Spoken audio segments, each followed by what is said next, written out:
Lormi nursery में बेशकीमती पेड़ों की अवैध कटाई के मामले में बड़ी कार्रवाई हुई है। दरअसल वन विभाग के एसडीओ और रेंजर ने मिलकर लगभग 50 हरे नीलगिरी के पुराने पेड़ काट दिए थे। जब इसकी जानकारी राजस्व विभाग के अधिकारियों को हुई तो तहसीलदार ने ट्रक को जब्त कर लिया।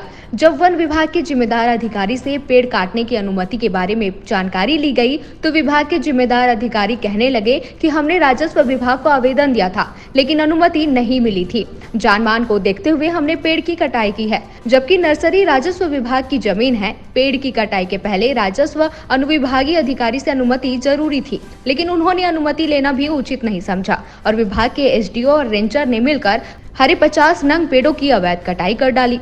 अमलाई से मजदूरों को बुलाकर रातों रात पेड़ों की कटाई कर ट्रक में भरकर बाहर भेजने की भी तैयारी कर डाली। इसी दौरान खबर का असर हुआ और लोरमी तहसीलदार ने मौके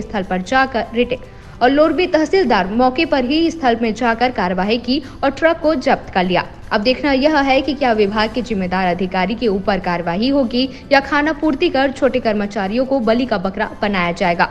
जब अवैध एसडीओ और रेंजर ने मिलकर अवैध पेड़ कटाई करवा रहे थे तो क्या मुंगेली डीएफओ साहब को जानकारी नहीं थी या फिर अनजान बने बैठे हुए हैं? वहीं बताना लाजमी होगा कि लोरमी का वन विभाग पूरे छत्तीसगढ़ में सुर्खियों में रहा है, चाहे पेड़ की कटाई का मामला हो या फिर शिकार का। कई बार विधानसभा में भी इसकी गूंज गूंजी है, लेकिन अधिकारियों के कानों में जू तक नहीं रेंगा। खुलेआम जंगल में घुसकर सफेद पोशाक के लोग शिकार करते रहे और विभाग के अधिकारियों को इसकी जानकारी भी नहीं हुई। इसी तरह पेड़ों की कटाई भी बड़े ओहदे के द्वारा की जाती है और कार्यवाही के नाम पर सिर्फ खाना पूर्ति की जाती है। लोरमी से साजिद खान की रिपोर्ट।